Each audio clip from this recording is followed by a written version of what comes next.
नव दुर्गा और उनकी कथाएं भारतीय संस्कृति में अत्यंत प्राचीन हैं। आइए विस्तार से समझते हैं कि इस परंपरा की शुरुआत कब हुई, कैसे फैली और आज कितनी प्रचलित है। नव दुर्गा की कथाओं का प्रारंभ वैदिक युग से संबंध रखता है। वैदिक साहित्य में उषा, अदिति, रात्रि और दुर्गा जैसी शक्तियों का उल्लेख मिलता है। दुर्गा शब्द का अर्थ है दुख और संकट से पार लगाने वाली।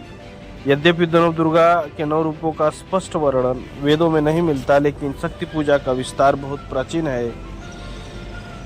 मार्कंडेय पुराण के देवी महात्म्य में महिषासुर मर्दिनी दुर्गा की कथा विस्तार से आती है। यहीं पर देवियों के विभिन्न रूपों और उनकी शक्तियों का विस्तार में वर्णन मिलता है। नव दुर्गा का क्रम और पूजा विधि का स्पष्ट उल्लेख कलयुग में भक्तों के लिए सरल साधना के रूप में स्थापित किया गया।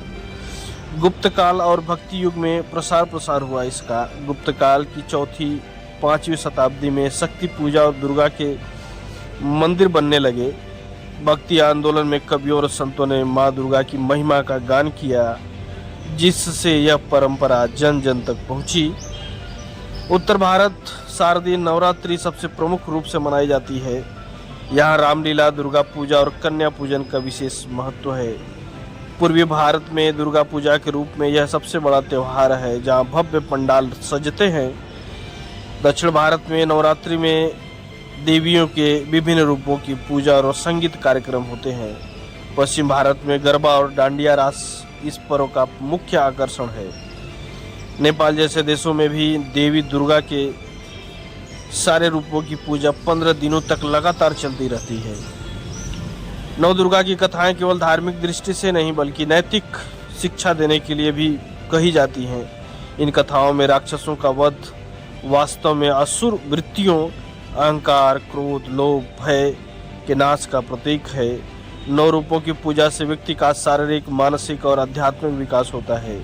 आज भी लाखों लोग नवरात्रि में उपवास, जप, पाठ और भजन करके इस परंपरा को जीवित रखते हैं। वैदिक काल में शक्ति पूजा की परंपरा नव दुर्गा का स्वरूप पुराणों में भी है। गुप्त काल में मंदिर निर्माण, भक्ति युग में लोकगीतों और कविताओं के माध्यम से प्रचार प्रसार। आज पूरे भारत और नेपाल में भी, दुनिया भर में भी भारतीय समुदाय के बीच बड़े पैमाने पर भारत सहित नेपाल सहित विश्व भर में बड़े धूमधाम से नवरात्रि का पर्व मनाया जाता है।